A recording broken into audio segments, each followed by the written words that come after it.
Super gene 2 evolution. अध्याय 801 पालक पिता ऊपर। आप पहले से ही जानते हैं कि मैं एक अंतरिक्ष अमर हूँ, तियान जियू ने हल्की मुस्कान के साथ कहा, और फिर भी आप जीतना चाहते हैं। ऐसा लगता है कि आपके पास अपनी आस्तीन में कुछ शक्तिशाली चालें होनी चाहिए। मैं वास्तव में उत्सुक हूं कि किस तरह की विधि आपको इतना आत्मविश्वास देती है। यदि आप जीतते हैं तो आप कुछ भी मांग सकते हैं। मेरे पास कोई विशेष चाल नहीं है, लिनशेन ने एक व्यंग्यात्मक मुस्कान के साथ उत्तर दिया। मैं बस इस तथ्य पर शर्त लगा रहा हूं कि आप मुझे नहीं मारेंगे।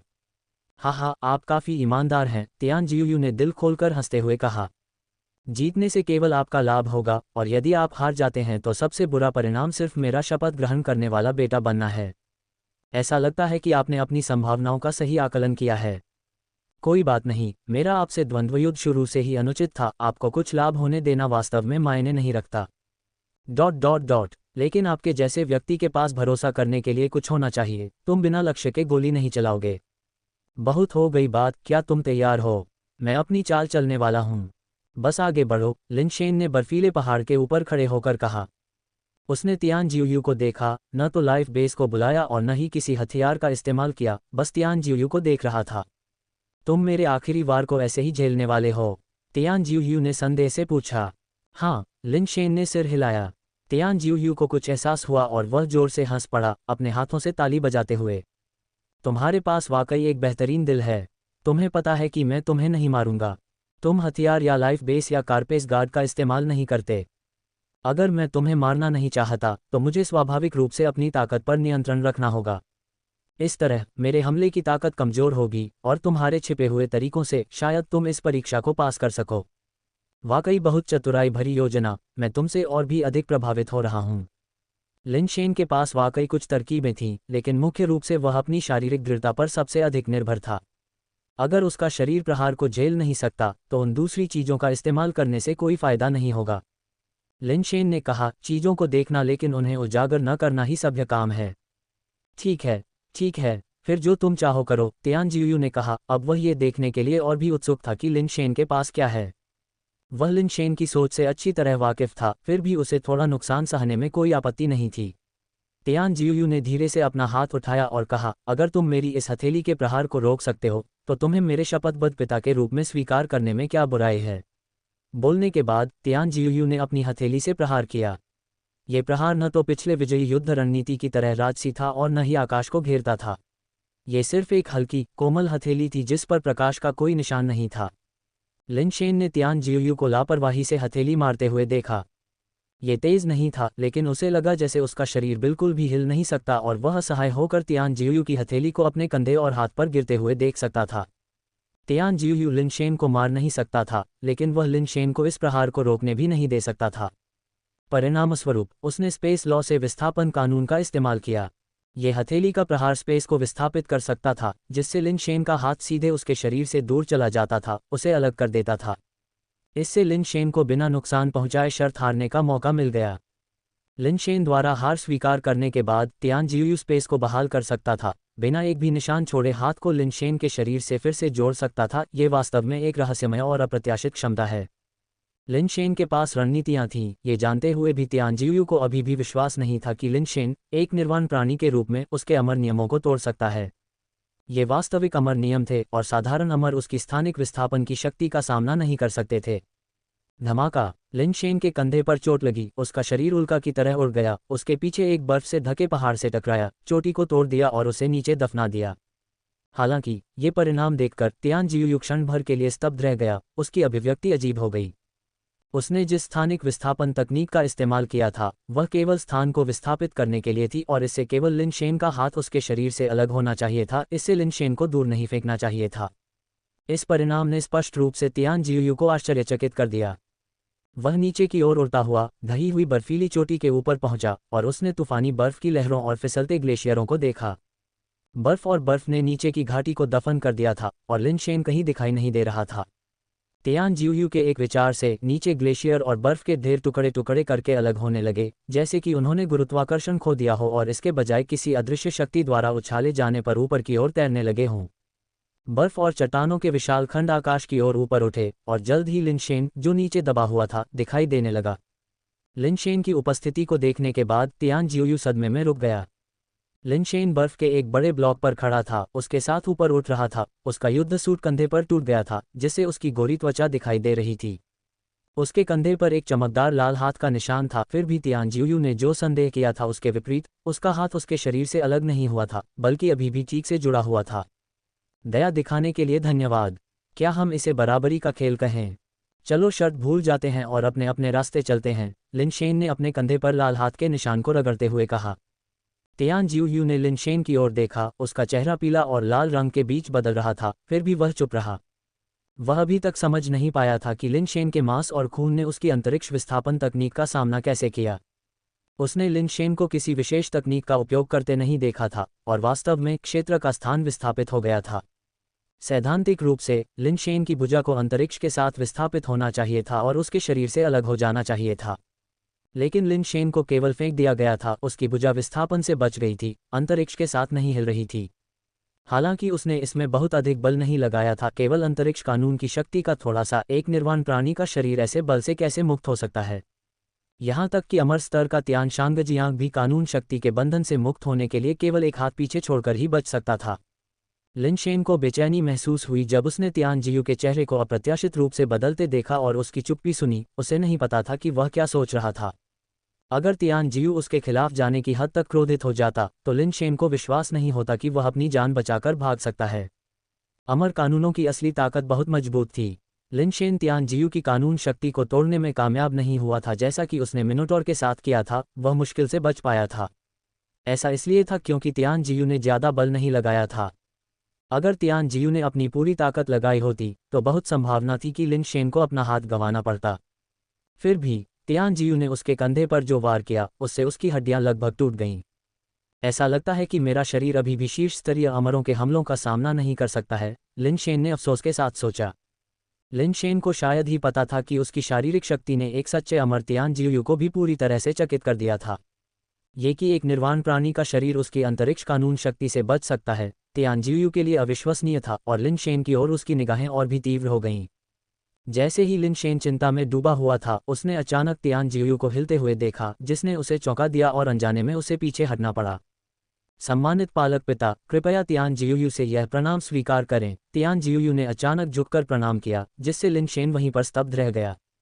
पिता को जबरन स्वीकार करना, मैं वास्तव में इसे स्वीकार नहीं कर सकता।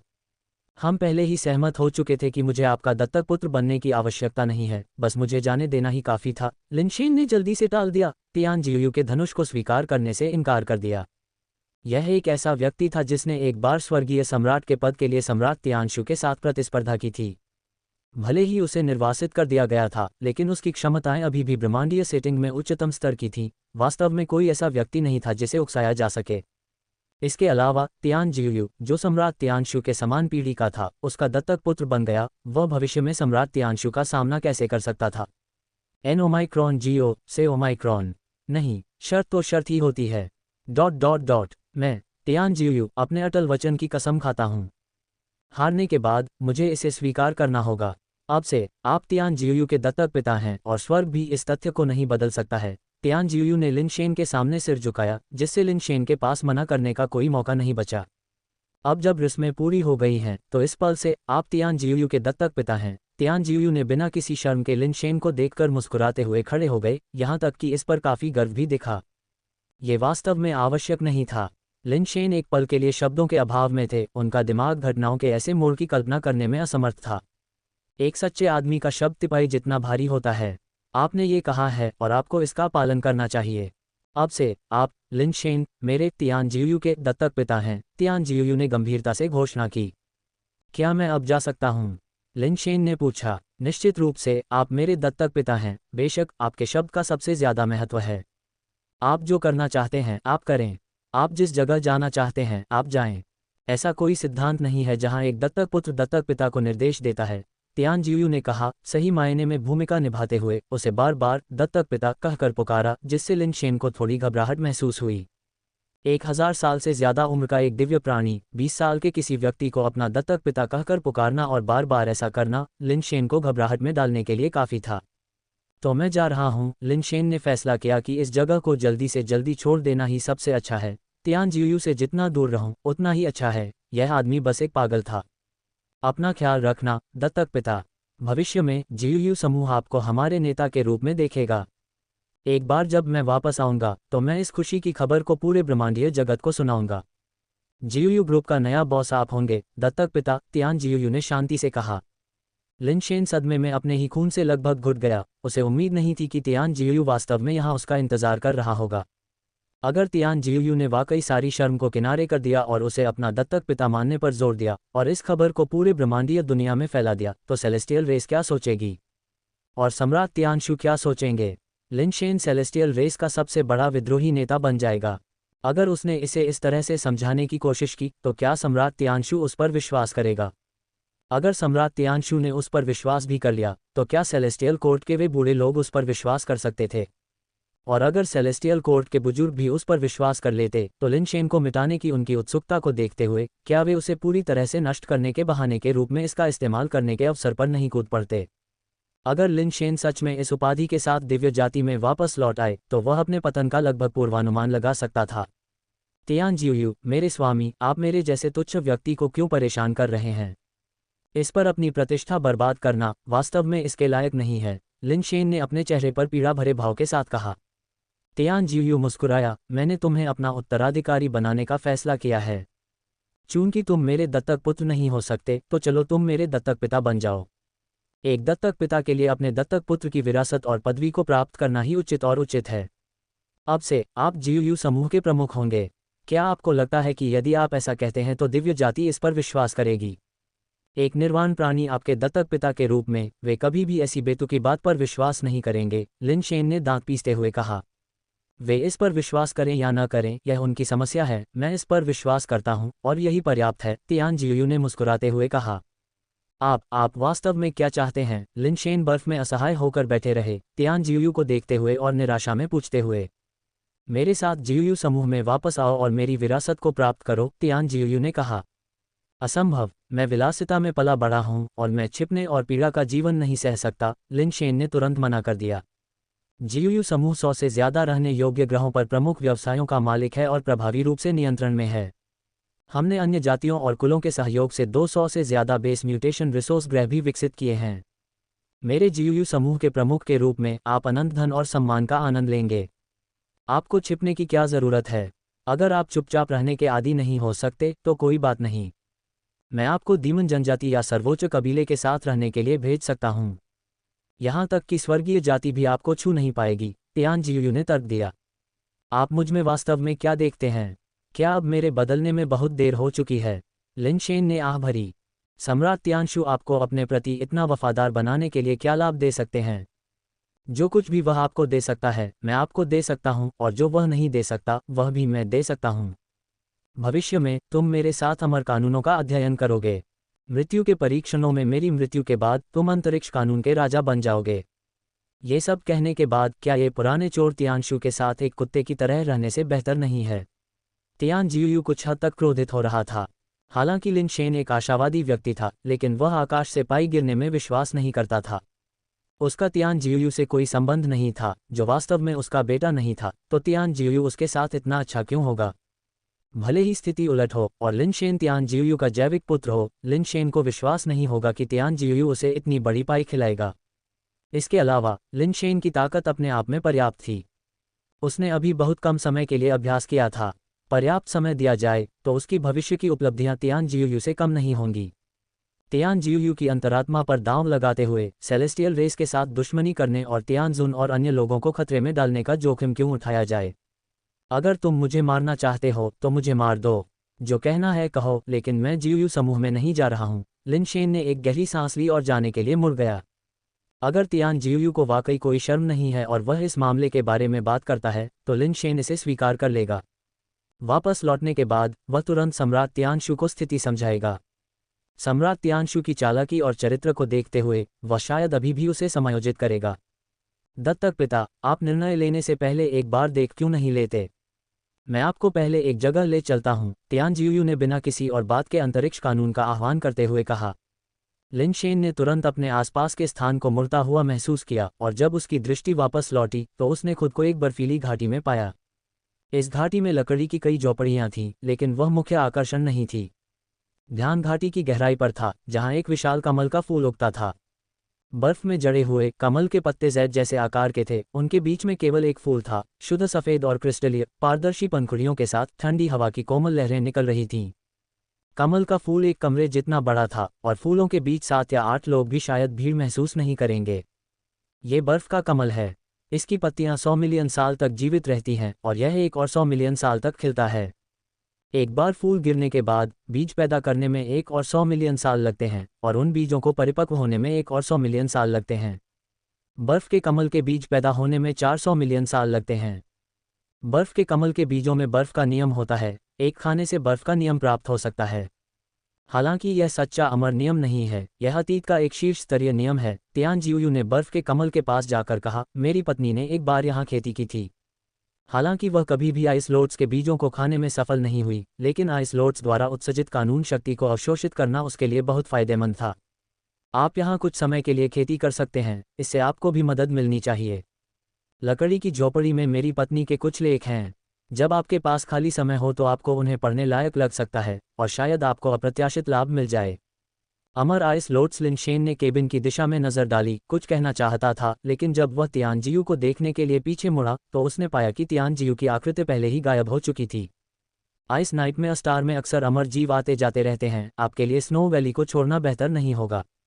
अपना ख्याल रखना, दत्तक पिता। लिनशेन ने स्नो वैली में केवल तियानजियू की आवाज़ गूंजती सुनी, लेकिन वह अब उसकी आकृति नहीं देख पा रहा था। तुम्हारे बिना, क्या तुम्हें लगता है कि यह जगह मुझे अभी भी फंसा सकती है? लिनशेन ने दूर जाने के लिए अपनी यांत्रिक कलाई घड़ी का उपयोग करने की कोशिश की, लेकिन ये सक्रिय नहीं हुई। क्या ये है कि तियानजियू की कानून शक्ति अभी भी बनी हुई है, या आइस नाइट में अस्टार में ही कुछ गड़बड़ है? लिनशेन ने सोचा। वह निश्चित रूप से तियानजियू की बात नहीं सुनेगा। वह आकाश में छलांग लगाता है, स्नो वैली को छोड़ने और अंतरिक्ष में टेलीपोर्ट करने के लिए ग्रह के वायुमंडल से बाहर निकलने की कोशिश करता है। ... जब तक वह इस ग्रह को छोड़ता है, वह जहां चाहे जा सकता है। जैसे ही लिनशेन घाटी से बाहर निकला और ठंडी हवा का सामना करते हुए बाहरी वायुमंडल में पहुंचा, अचानक बर्फ की रोशनी की एक किरण उसकी ओर बढ़ी, जिसने उसे प्रतिक्रिया करने का कोई मौका नहीं दिया और तुरंत उसके शरीर को बर्फ के टुकड़े में बदल दिया। लिनशेन ने महसूस किया कि उसका मस्तिष्क जम गया है, वह सोचने या हिलने में असमर्थ है। उसने आकाश से गिरने से पहले केवल अंधेरा देखा।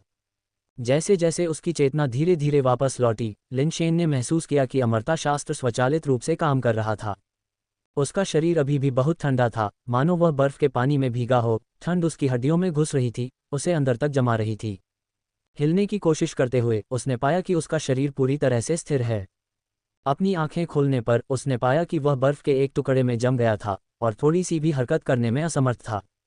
यह क्या बकवास है? लिनशेन के जागने के बाद विकास सिद्धांत ने भी काम करना शुरू कर दिया, जिससे वह धीरे धीरे अत्यधिक ठंड के अनुकूल हो गया।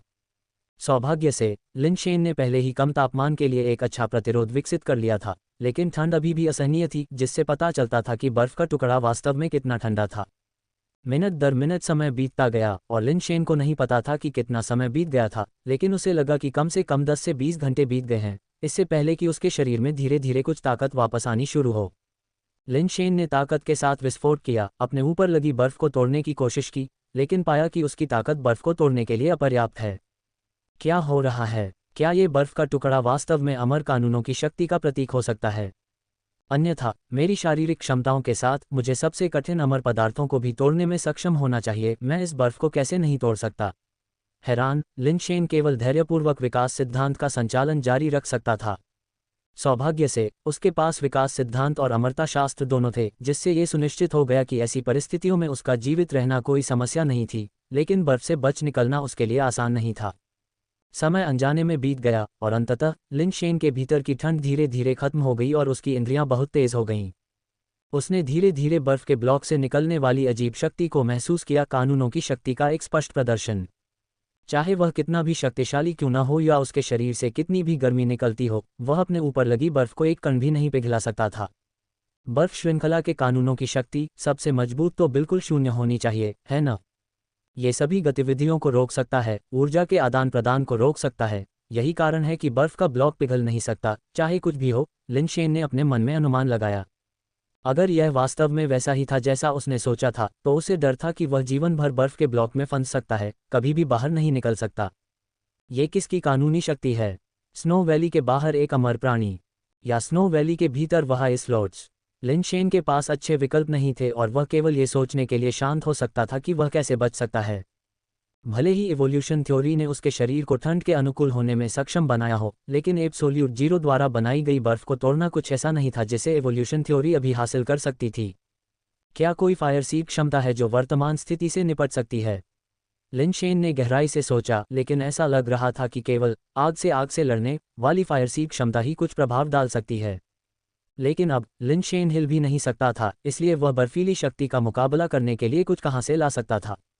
जैसे ही उसने सोचा, उसने अचानक कांच की तरह बर्फ के ब्लॉक के बाहर कुछ सफ़ेद और रस्सी जैसी नाचती हुई देखी। सफ़ेद रस्सी ने बर्फ के ब्लॉक को लपेटा, फिर धीरे धीरे उसे उठाया, ब्लॉक की स्थिति को इस तरह से हिलाया जैसे कि उसे किसी सफ़ेद चीज़ में ले जा रहा हो। लिन शेन स्पष्ट रूप से नहीं देख पा रहा था कि बाहर क्या है, लेकिन उसने पहले ही अनुमान लगा लिया था कि यह क्या हो सकता है। आइस लॉर्ड्स, यह आइस लॉर्ड्स ही होगा। लिन शेन को झटका और अनिश्चितता का एहसास हुआ। उसे नहीं पता था कि आइस लॉर्ड्स ने उसे अपने खिलने में क्यों लाया। जहां तक लिन शेन को पता था, कई बेस म्यूटेशन प्लांट्स में इंसानों को खाने की क्षमता थी, और अब जब आइस लॉर्ड्स ने उसे अंदर ला दिया था तो वह डरने लगा कि यह उसे खा जाएगा। मानो लिन शेन के विचारों की पुष्टि करने के लिए बर्फ का टुकड़ा जिसमें वह अंदर था, कमल के अंदर खींच लिया गया और बाहर की बर्फ अविश्वसनीय रूप से तेज गति से पिघलने लगी। कमल के भीतर की शक्ति इतनी मजबूत है कि यह आसानी से बर्फ को पिघला सकता है। निश्चित रूप से यह मुझे भी नहीं पिघलाएगा, है ना? लिन शेन का दिल घबराहट से भर गया। जैसे जैसे बर्फ का टुकड़ा पिघलता गया, लिन शेन और भी स्पष्ट रूप से देख पा रहा था। दरअसल वह बर्फ के कमल के फूल के अंदर था, जो सफ़ेद पुनकेसर से घिरा हुआ था, जिनमें से एक ने उसे चारों ओर से लपेट लिया था और उसे अंदर खींच लिया था। जब बर्फ की केवल एक पतली परत बची थी तो लिन शेन आखिरकार बची हुई बर्फ को तोड़ने में कामयाब हो गया और बाहर निकल आया। बिना किसी हिचकिचाहट के वह उछल पड़ा, फूल की सीमा से भागने की कोशिश कर रहा था। लेकिन जैसे ही वह उड़ान भरने लगा, एक पुनकेसर रस्सी की तरह उसके शरीर के चारों ओर लिपट गया और उसे वापस नीचे खींच लिया। लिन शेन ने प्रतिशोध में अपनी स्क्रैप तलवार निकाली, पुनकेसर पर वार करते हुए उसे अलग करने का प्रयास किया। उसने पहले ही अपने शरीर से पुनकेसर को तोड़ने की कोशिश की थी, लेकिन ऐसा लगता था कि इसका कोई असर नहीं हुआ। आइस लॉर्ड्स बेस म्यूटेशन के प्राणी की तरह नहीं था, ये सामान्य पौधों के समान था, छूने में नर्म और यहाँ तक कि एक ताज़ा सुगंध भी छोड़ता था। स्क्रैप तलवार ने पुनकेसर को काट दिया, लेकिन अमर सामग्रियों को काटने में सक्षम होने के बावजूद यह एक कठोर कंडरा जैसी रस्सी को काटने जैसा महसूस हुआ। बहुत ताकत का उपयोग करने के बावजूद वह पुनकेसर को बिना किसी नुकसान के केवल एक मामूली इंडेंटेशन बना सका। लिन शेन जानता था कि यह पुनकेसर की कठोरता और ताकत थी जो उसके अपने से अधिक थी, जिससे उसकी स्क्रैप तलवार अप्रभावी हो गई। पुनकेसर एक सामान्य अमर के शरीर से भी अधिक लचीला था। अन्य पुनकेसर आगे बढ़े, लिन शेन के हाथों को लपेटते हुए उसे लपेटे हुए पकौड़े की तरह जल्दी से कसकर बांध दिया। ये खत्म हो गया, क्या मैं आज यहाँ मरने जा रहा हूँ? लिन शेन ने देखा कि एक पुनकेसर सीधे उसके मुंह की ओर बढ़ा, जिससे उसके दिल में ठंडक दौड़ गई। उफ, इस तरह मरना बहुत अनुचित है। पुनकेसर लिन शेन के मुंह में घुस गया, जिससे उसकी पुतलियां फैल गईं और उसकी आत्मा 9 स्वर्गों से परे उड़ती हुई प्रतीत हुई। मार्शल पाथ की 36 रणनीतियां प्रत्याशित दर्द नहीं आया। फूल का स्त्रीकेसर उसके सिर में नहीं घुसा, ये बस उसके मुंह में एक शांत करने वाले की तरह रहा, जिससे मीठा अमृत उसके पेट में बह रहा था। लिन शेन ने तुरंत अपने पूरे शरीर में एक गर्म धारा फैलती हुई महसूस की, जिससे उसका पहले से ही ठंडा शरीर कुछ हद तक आरामदायक और गर्म हो गया। पिस्टल धीरे धीरे पीछे हट गया और उसके शरीर के चारों ओर लिपटे पिस्टल भी ढीले हो गए, जिससे लिन शेन की आज़ादी वापस आ गई। लिन शेन जल्दी से आइस लॉर्ड्स से बाहर निकल गया, जिस पर इस समय कोई प्रतिक्रिया नहीं दिख रही थी। क्या आइस लॉर्ड्स वास्तव में मुझे बचाने की कोशिश कर रहा था? लिन शेन को एहसास हुआ कि आइस लॉर्ड्स के कोई बुरे इरादे नहीं थे, बल्कि वह उसके शरीर के भीतर की ठंड को खत्म करने में उसकी मदद कर रहा था। वह बर्फ की रोशनी की किरण अभी कहाँ से आए? लिन शेन ने सोचा, हालांकि उसे कुछ हद तक समझ आ गया था। तियान जियू निश्चित रूप से उसे यहाँ ये सुनिश्चित किए बिना नहीं छोड़ेगा कि बचना इतना आसान नहीं होगा। ... लिन शेन एक पल के लिए हिचकिचाया और ग्रह से बाहर भागना जारी नहीं रखा। इसके बजाय वह उतरा और कई लकड़ी के घरों की ओर चल पड़ा। निश्चित रूप से बचना आसान नहीं होगा, लेकिन पहले ये देखना बुरा नहीं होगा कि इन जगहों के अंदर क्या है। तियान जियू ने उसे यहाँ एक कारण से फंसाया था। तियान जियू के इरादों को समझने में देर नहीं हुई, फिर भी कोई रास्ता नहीं सूझा। लिन शेन को याद आया कि तियान जियू ने कहा था कि लकड़ी के घरों में से एक में उसकी पत्नी की कुछ रचनाएं हैं, इसलिए वह उस घर की ओर चल पड़ा। लकड़ी के घर की छत मोटी बर्फ से ढकी हुई थी और छत से कई बर्फ के टुकड़े लटक रहे थे। उसने लकड़ी के दरवाजे को धक्का दिया और वह आसानी से खुल गया। लकड़ी के घर के अंदर बाहर से एक अलग दुनिया थी, जबकि बाहर बर्फ और बर्फ की दुनिया थी। अंदर इतनी गर्मी थी कि कोई भी नींद में डूब सकता था। एक पुराने जमाने का तेल का दिया मेज पर एक छोटी सी लौ जलाता था, जो लकड़ी के घर में रोशनी प्रदान करता था। ऐसा लगता था जैसे गर्मी भी उसी से निकल रही हो। तेल के दिए के अलावा घर के अंदर गर्मी प्रदान करने के लिए स्टोव जैसा कोई उपकरण नहीं था। लकड़ी के घर का अंदरूनी हिस्सा साफ सुथरा था, जिसमें एक छोटा सा बिस्तर और कंबल से ढकी एक रॉकिंग कुर्सी थी। डेस्क और कुर्सी के बगल में एक लकड़ी की बुकशेल्फ थी, जिस पर कुछ किताबें रखी हुई थीं, बहुत ज़्यादा नहीं, कुछ बिखरी हुई दिख रही थीं। बुकशेल्फ के निचले हिस्से में कुछ लिखने के उपकरण थे और उसके बगल में एक छोटा सा ब्लैकबोर्ड था, जिस पर कुछ शब्द लिखे हुए थे। लोग जो कुछ भी अमर मानते हैं, वह केवल इसलिए है क्योंकि समय मनुष्यों के लिए बहुत ज़्यादा विलासिता है। लिन शेन को इस वाक्य में कुछ सच्चाई मिली। सामान्य मानव जीवन काल 100 साल से भी कम होता है, और महान ब्रह्मांडीय कुलों में भी एक आम सदस्य का जीवन काल अधिकतम कुछ हजार साल होता है। लेकिन ब्रह्मांड के सामने 100 साल और 1000 साल बहुत ज़्यादा अलग नहीं हैं। अरबों सालों की तुलना में वे बस एक क्षणिक झिलमिलाहट हैं। लिन शेन ने डेस्क पर एक किताब देखी जो पहले से ही खुली हुई थी और कवर देखने के लिए उसे उठाया। कवर साफ था, निचले दाएं कोने में केवल 2 शब्द थे, आंसू का दाग। क्या ये लेखक का नाम है? लिन शेन अनुमान नहीं लगा सके और किताब को पलट दिया। अगर ब्रह्मांड को एक जीवित प्राणी के रूप में देखा जाता है और सभी ग्रह इस प्राणी की कोशिकाएं हैं, जिसमें हर पल कोशिकाएं मर रही हैं और नई कोशिकाएं पैदा हो रही हैं, तो हम क्या हैं? परजीवी, वायरस, कैंसर कोशिकाएं। ये वही लेखन होंगे जिनके बारे में तियान जियू बात कर रहा था। लिन शेन ने पढ़ते हुए भौहें सिकुड़ी, क्योंकि वह न तो दार्शनिक था और न ही ऐसी बड़ी समस्याओं पर विचार करने में उसकी रुचि थी। अगर यह मार्शल पाथ कौशल पर ग्रंथ होते तो वह उन्हें पढ़ने के लिए उत्सुक होता, लेकिन ये सामग्री उसे आकर्षित नहीं करती थी। उसने किताब को अंत तक पलटा, पाया कि यह सब एक व्यक्ति के जीवन और ब्रह्मांड के चिंतन के बारे में था, इसलिए लिन शेन ने किताब को नीचे रख दिया। तियान जियू इस सामग्री से मेरा दिमाग खराब करने की कोशिश तो नहीं कर रहा है न? लिन शेन बुकशेल्फ की ओर चला गया और देखने के लिए एक और किताब उठा ली। अगर यह सब वैसी ही सामग्री थी जैसी उसने अभी देखी थी, तो उसे आगे पढ़ने में कोई दिलचस्पी नहीं थी। सौभाग्य से इस किताब का पिछली किताब से कोई लेना देना नहीं था। यह एक वास्तविक मार्शल पाथ कौशल मैनुअल थी। Martial path 36 stratagems. क्या ये वह कौशल नहीं है जिसका उपयोग तियान जियू करता है? लिन शेन को अचानक दिलचस्पी हुई और उसने इसे पलट दिया।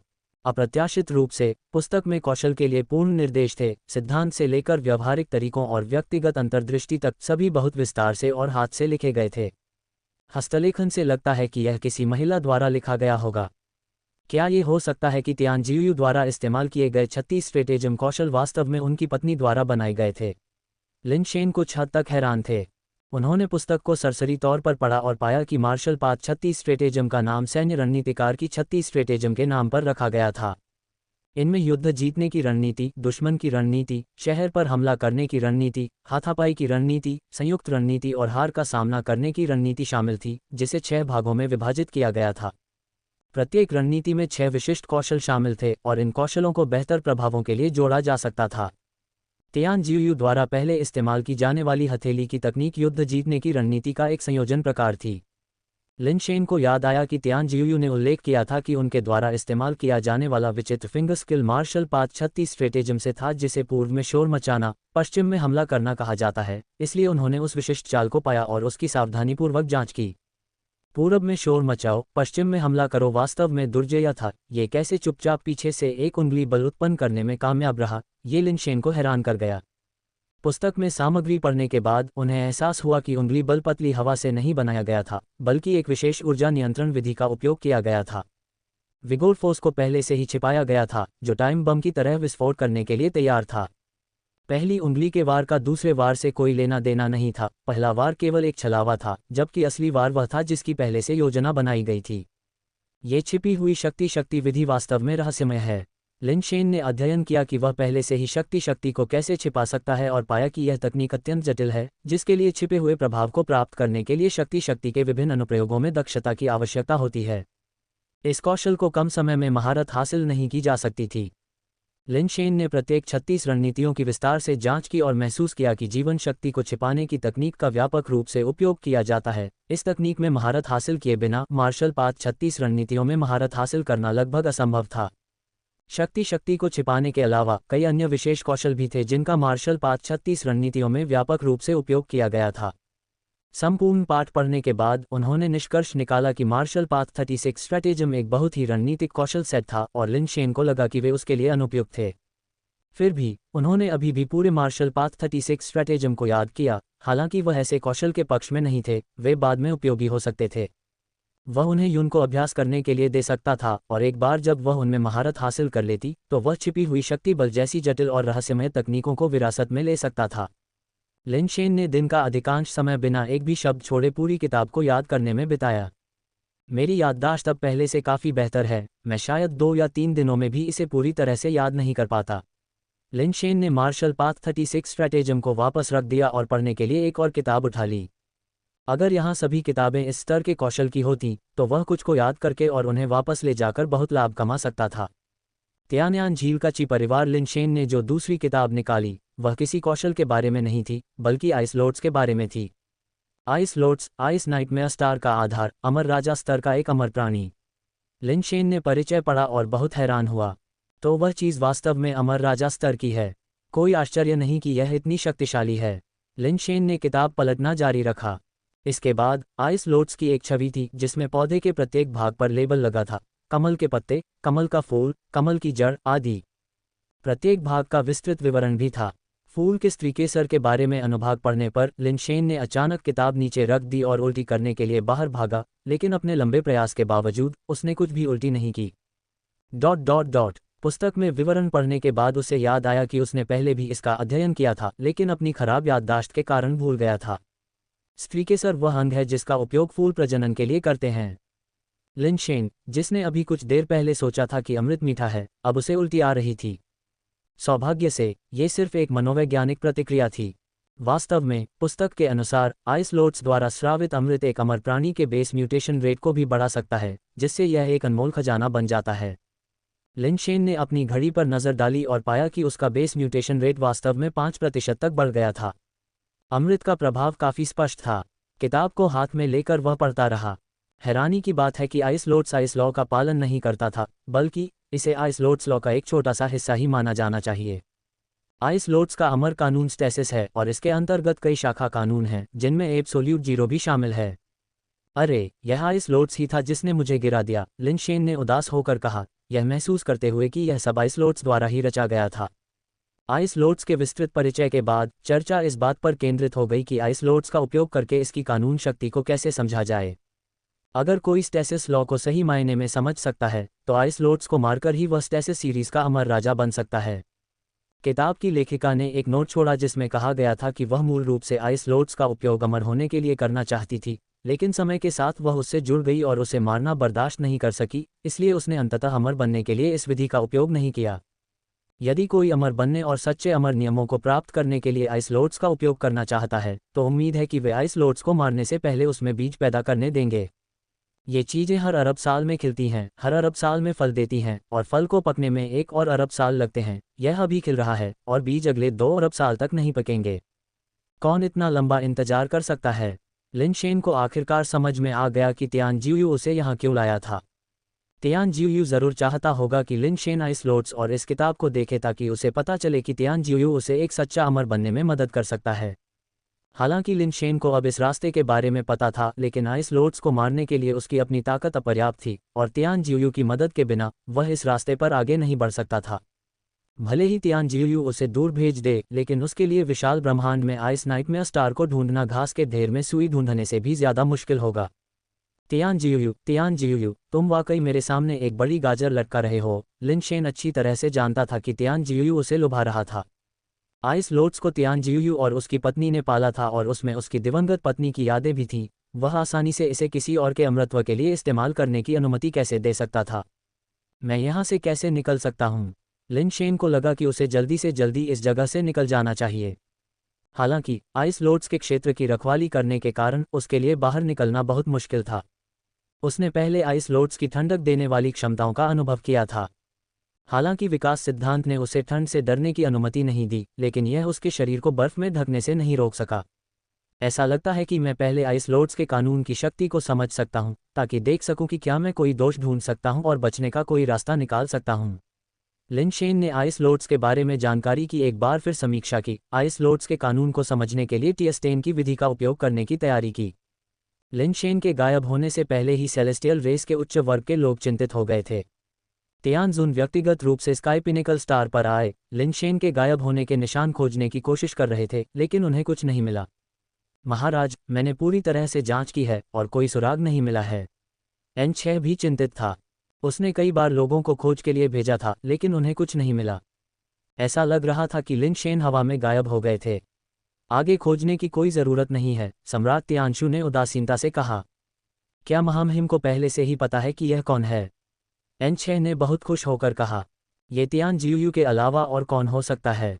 दुनिया में कोई दूसरा ऐसा व्यक्ति नहीं है जो मेरी और एंगी की निगरानी में किसी को बिना किसी निशान के गायब कर सकता है। सम्राट तियानशु ने आह भरी। ये हमारी लापरवाही थी, हमने यह नहीं सोचा कि तियान जियू लिन शेन जैसे किसी व्यक्ति के लिए ऐसा जोखिम उठाएगा। अगर हमने इस कदम को पहले से ही भांप लिया होता और सावधानी बरती होती तो वह बच नहीं पाता। किसने सोचा होगा कि वह इतनी छोटी सी बात के लिए इतना जोखिम उठाएगा? वह आदमी हमेशा की तरह मनमौजी तरीके से काम करता है। क्या हमें जियू समूह के पास जाकर उसकी वापसी की मांग करनी चाहिए? N6 ने पूछा। बिना किसी सबूत के हम किस आधार पर उसकी वापसी की मांग करेंगे? सम्राट तियानशु ने सोचा और कहा, अगर तियान जियू लिन शेन को मारना चाहता तो वह उसका अपहरण करने की जहमत नहीं उठाता। लिन शेन की सुरक्षा अभी कोई मुद्दा नहीं होनी चाहिए, लेकिन हमें अभी भी तियान जियू को उसे रिहा करने का कोई तरीका निकालना होगा। तियान जियू लिन शेन को पकड़ने के लिए इतनी दूर तक गया है, वह उसे खुद क्यों रिहा करेगा? N6 हैरान था। सामान्य परिस्थितियों में ये निश्चित रूप से असंभव है, इसलिए हमें कुछ असामान्य परिस्थितियां बनानी होंगी, सम्राट तियानशु ने मुस्कुराते हुए कहा। तो महामहिम के पास पहले से ही एक योजना थी, N6 ने कहा, उसकी आंखें प्रशंसा से चमक रही थीं। सम्राट तियानशु ने अपना सिर हिलाया और कहा, मैं यह नहीं कहूँगा कि मुझे सब कुछ पता है, लेकिन हम इसे आजमा सकते हैं। तियान जियू का चरित्र विलक्षण है, ज़्यादातर लोग उसके विचारों को नहीं समझ सकते, लेकिन मैं जानता हूं कि वह अपनी पत्नी का आज्ञाकारी है और अपनी आवाज़ उठाने की भी हिम्मत नहीं करता। वह डरपोक की परिभाषा है। क्या तियान जियू की पत्नी का निधन नहीं हुआ? N6 ने उलझन में पूछा। उसकी पत्नी का निधन हो गया है, लेकिन उसका परिवार अभी भी आसपास है। सम्राट तियानशु ने आंखें सिकोड़ते हुए कहा, घर के लिए प्यार इसकी छत पर बैठे कौवों तक फैला हुआ है। तियान जियू अपनी पत्नी के परिवार के लिए बेहद मिलनसार है, यहाँ तक कि उनकी किसी भी मांग को पूरा करने के लिए भी। क्या महामहिम तियानयान झील के ची परिवार से मदद मांगना चाहते हैं? N6 को कुछ आश्चर्य हुआ। तियानयान झील का ची परिवार हालांकि ची परिवार के 4 महलों में से एक नहीं था और इसके स्वामी के पास ची परिवार के भीतर कोई क्रमांकित पद नहीं था, फिर भी दिव्य जाति के भीतर अत्यधिक सम्मान था। ची वुक्सिन का नाम काफ़ी सम्मान से रखा जाता था। ची वुक्सिन ने 1000 साल तक तियानयान झील तारा प्रणाली की रक्षा की थी, जिससे सीमावर्ती इलाकों में एक सहस्राब्दी तक शांति बनी रही। हालांकि उसने कभी ची परिवार के भीतर किसी पद के लिए प्रतिस्पर्धा नहीं की थी, लेकिन हर कोई जानता था कि उसके पास ची के नाम के लिए प्रतिस्पर्धा करने की योग्यता थी, और यह कि ची वुक्सिन तियान जियू का साला था। सम्राट तियानशु ने न तो इसकी पुष्टि की और न ही इसका खंडन किया, केवल मुस्कुराते हुए कहा, मैंने सुना है कि तियानयान झील के ची परिवार में हाल ही में एक विलक्षण युवती का जन्म हुआ है। विवाह द्वारा विचित्र गठबंधन। तियानाई, तुम्हारी तलवारबाजी हाल ही में बहुत रहस्यमयी हो गई है, एक बुजुर्ग व्यक्ति ने मुस्कुराते हुए कहा। दिव्य युवती को फूलों के पेड़ों के नीचे तलवारबाजी का अभ्यास करते हुए देख रहा था। दिव्य युवती के बाल बादलों की तरह मुलायम और आंखें पानी की तरह कोमल थीं, जो एक असाधारण रूप से सौम्य व्यक्ति लग रही थी। उसकी तलवार की तकनीक उसके व्यवहार की तरह निर्बाध और शाश्वत थी, जैसे चेहरे को सहलाती हवा या अंतहीन रूप से बहने वाली कोमल भावनाएं। जबकि हर चाल में मारने का इरादा था, वे विडंबना यह है कि वे जरा भी कठोर नहीं लगे। चाचा, आप कब वापस आए? ची तियानाई बुजुर्ग व्यक्ति को देखकर आश्चर्यचकित हो गई। उसने तुरंत अपनी तलवार म्यान में रखी और उसके पास चली गई। तियान डोंगहान ने मुस्कुराते हुए कहा, मैंने तुमसे कितनी बार कहा है कि तुम मुझे चाचा कहो, बड़ा चाचा नहीं। मैं तुम्हें जो भी बुलाना चाहूंगी, और अगर बड़े चाचा को आपत्ति है तो मेरे साथ शतरंज का एक और खेल क्यों नहीं? बस एक बार जीत जाओ और मैं तुम्हें जो भी बुलाना चाहूंगी, ची तियानाई ने जवाब दिया। ... मेरी छोटी राजकुमारी, कृपया मुझे छोड़ दो, मैं तुम्हारे खिलाफ जीत ही नहीं सकता। तियान डोंगहान ने एक कड़वी मुस्कान के साथ अपना सिर हिलाते हुए कहा। बड़े चाचा, क्या तुम मेन स्टार पर नहीं थे? तुम इतनी जल्दी कैसे लौट आए? ची तियानाई ने हैरान होकर पूछा। मुझे कुछ और समय मेन स्टार पर रहना था, लेकिन अचानक एक घटना घट गई और मुझे जल्दी वापस आना पड़ा, तियान डोंगहान ने समझाया।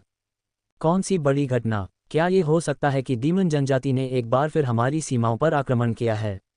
चितियानई की आंखें चमक उठीं, जिसमें हाथ आजमाने की उत्सुकता थी। डीमन जनजाति सीमा पर आक्रमण कर सकती है, लेकिन निश्चित रूप से उनमें तियानयान झील पर आने की हिम्मत नहीं है, तियान डोंगहान ने हंसते हुए कहा। यह मामला आपको चिंतित करता है? मुझे चिंतित करता है। मैंने कुछ भी नहीं किया है, इसमें मैं कैसे शामिल हो सकता हूँ? चितियानई असमंजस में थी। सम्राट ने खुद आपके परिवार के साथ गठबंधन की मांग करते हुए एक विवाह का प्रस्ताव रखा है।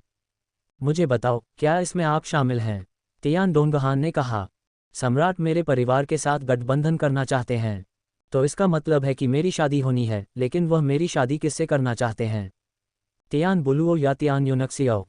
चितियानई थोड़ा चौंकी, फिर उसने मुस्कुराते हुए कहा जैसे कि उसे इसमें कोई समस्या नहीं दिख रही हो। सम्राट तियानशु के लिए एक राजकुमार और प्रमुख कबीले के नेताओं के वंशजों के बीच विवाह की मांग करना काफी सामान्य चाल थी। ची परिवार ने एक सहस्राब्दी तक तियानयान झील तारा प्रणाली की रक्षा की थी, जो क्षेत्रीय प्रभु होने के बराबर था। सम्राट तियानशु के लिए तियानयान झील के ची परिवार के साथ विवाह गठबंधन की इच्छा करना काफी सामान्य था। ची तियानई, खुद जैसी महिला, ये भी जानती थी कि उसका विवाह आम लोगों की तरह नहीं होगा, और उसने इस तरह के व्यवस्थित विवाह को अस्वीकार नहीं किया। आखिरकार, उन राजकुमारों में कई उत्कृष्ट पुरुष थे जो औसत परिवारों के युवा पुरुषों से कहीं बेहतर थे, जो बिल्कुल भी बुरी बात नहीं थी।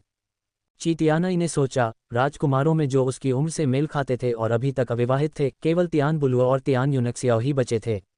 तियानयान झील के ची परिवार की प्रतिष्ठा के साथ, सम्राट तियानशु शायद उसे किसी ऐसे राजकुमार से नहीं मिलाते जो पहले से शादीशुदा हो, और उपपत्नी बनना तो और भी असंभव था।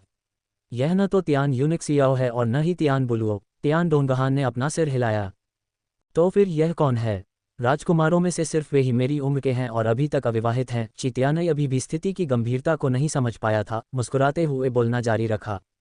लिन शेन, तियान डोंगहान ने 2 शब्द कहे। Lin Shen? क्या शाही परिवार में ऐसा कोई राजकुमार है? एक पल के लिए ची तियानई का दिमाग नहीं घूमा। सामान्य सोच के अनुसार, सम्राट तियानशु निश्चित रूप से अपने परिवार में एक राजकुमार से विवाह करना चाहेंगे, और कोई भी यह अनुमान नहीं लगा सकता था कि सम्राट तियानशु जिस व्यक्ति के साथ विवाह संबंध बनाना चाहते थे, वह कोई राजकुमार नहीं था। किसी ऐसे व्यक्ति से विवाह करना जिसका सम्राट तियानशु से कोई रक्त संबंध नहीं है, क्या इसे गठबंधन विवाह भी कहा जा सकता है? राजकुमार नहीं, लेकिन आपको उन्हें जानना चाहिए। सेलेस्टियल मास्टर इंस्टीट्यूट के वर्तमान डीन जिन्होंने पहले नस्लीय रैंकिंग में डीमन जनजाति के क्रिस्टिन को हराया था, महान नायक जिन्होंने डीमन जनजाति से सेलेस्टियल दिव्य प्रतिमा को पुनः प्राप्त किया, तियान डोंगहान ने कहा। ची तियानई को आखिरकार याद आया, उसका चेहरा आश्चर्य से भर गया। सम्राट विवाह संबंध की तलाश कर रहे हैं, किसी राजकुमार के साथ नहीं, बल्कि उस लिन शेन के साथ। मुझे भी यह मामला थोड़ा अपमानजनक लगता है। मैंने कभी किसी ऐसे विवाह गठबंधन के बारे में नहीं सुना जिसमें कोई राजकुमार शामिल न हो, यहाँ तक कि स्वर्गीय जाति का सदस्य भी नहीं। तियान डोंगहान ने जोर से सोचा। हालांकि बूढ़े आदमी को कोई आपत्ति नहीं है, वह सिर्फ ये जानना चाहता है कि तुम क्या सोचती हो। अगर तुम तैयार नहीं हो, तो बूढ़ा आदमी इस शादी के लिए राजी नहीं होगा। ऐसा नहीं है कि मैं तैयार नहीं हूँ, मैं लिन शेन के बारे में जानता हूँ, वह बहुत सक्षम है, उन राजकुमारों से कमतर नहीं है, शायद उनसे भी आगे निकल जाए। लेकिन, ची तियानई ने हिचकिचाते हुए कहा, लेकिन वह स्वर्गीय जाति से नहीं है, न ही वह कोई राजकुमार है। तियान डोंगहान ने अपने विचार जारी रखे। वास्तव में, तुम्हें इस पर बहुत अधिक सोचने की जरूरत नहीं है। बूढ़े आदमी का मतलब है, अगर तुम तैयार हो तो बहुत अधिक विचार करने की जरूरत नहीं है, और अगर तुम तैयार नहीं हो तो भी बहुत अधिक सोचने की जरूरत नहीं है। मैं जानना चाहता हूं कि बूढ़े आदमी के विचार क्या हैं। ची तियानई ने एक पल के लिए सोचा। चाचा, मुझे बूढ़े आदमी से मिलना है और उसकी राय सुननी है। आपको जाने की कोई ज़रूरत नहीं है। बूढ़े आदमी ने जीवन धमकाने वाले क्लेश की तैयारी के लिए पहले से ही अपना एकांतवास शुरू कर दिया है, अब कोई भी उसे नहीं देख सकता है। तियान डोंगहान ने उत्तर दिया। वास्तव में, बूढ़े आदमी का मतलब बहुत सरल है। अगर आपको ये पसंद है, तो ये काफ़ी अच्छा है। अन्य अभी भी स्वीकार्य हैं, हालांकि वह दिव्य जाति से नहीं है, उसकी अपनी प्रतिभा खराब नहीं है, और भविष्य में वह हमारी तियानयान झील की मदद कर सकता है। लेकिन मैंने सुना है कि उसका तियानजुए की छोटी बहन तियानजुन के साथ कुछ संबंध है। उद्धरण चिन्ह। ची तियानई ने जोर से सोचते हुए चलना बंद कर दिया। तो इसे अस्वीकार करें, मैं अभी जाकर जवाब देता हूँ, तियान डोंगहान ने कहा। मुझे सोचने के लिए कुछ और समय दें। ची तियानई उलझन में थी। चूंकि बूढ़े व्यक्ति ने विरोध नहीं किया, इसका मतलब था कि वह लिन शेन को स्वीकार कर सकता था। शायद कुछ और भी विचार थे जिनके बारे में उसने नहीं सोचा था। ठीक है, इस मामले में कोई जल्दबाजी नहीं है, आखिरकार यह जीवन भर का फैसला है। आपको इस पर ध्यान से सोचना चाहिए। तियान डोंगहान ने ची तियानई से कहा कि वह अपने फैसले पर जल्दबाजी न करे और इस पर विचार करने के लिए अधिक समय ले। ची तियानई घर लौटी, बहुत सोच विचार किया और अंततः दूसरों की राय सुनने का फैसला किया। अपना संचारक निकालते हुए ची तियानई ने एक पल के लिए संकोच किया, लेकिन फिर भी एक नंबर डायल किया।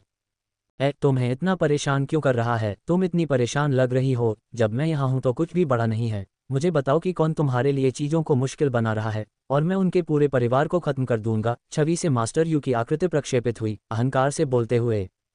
मास्टर यू, मेरे सामने एक मामला आया है। मैं काफ़ी अनिश्चित हूँ और कोई निर्णय नहीं ले सकता। मैं आपकी सलाह सुनना चाहता हूँ, ची तियानई ने कहा। बोलो, मास्टर यू ने कहा। उनकी मुस्कान पीछे हट गई, वे गंभीर तरीके से बोल रहे थे। उनके अपने कोई बच्चे नहीं थे और उनकी पत्नी के निधन के बाद उन्होंने कभी दोबारा शादी नहीं की। जब उनकी पत्नी जीवित थी तो वे ची तियानई के दादा से बहुत प्यार करती थीं, और यह कहा जा सकता है कि उन्होंने ची तियानई के दादा को बड़ा होते देखा था। परिणामस्वरूप मास्टर यू ने उनके परिवार का विशेष ध्यान रखा। जहां तक तियानयान झील के ची परिवार की बात है, ची तियानई अब मास्टर यू के संपर्क में एकमात्र व्यक्ति थी।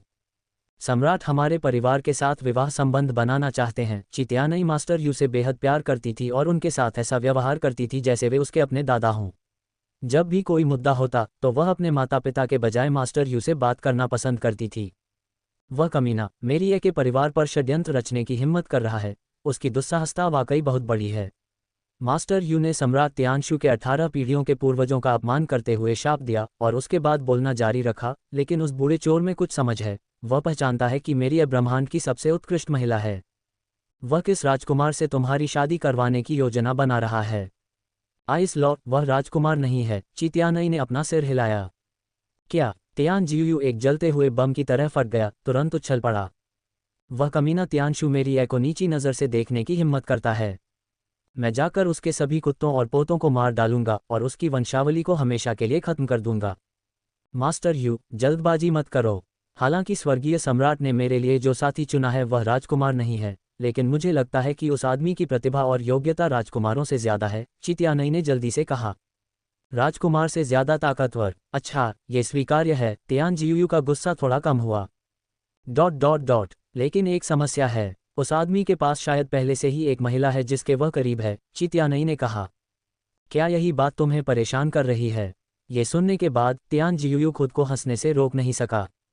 मास्टर यू, आप क्यों हंस रहे हैं? यह एक गंभीर मुद्दा है, ची तियानई ने नाराज होकर जवाब दिया। तियान जियू ने पूछा, मैं आपसे एक बात पूछूं?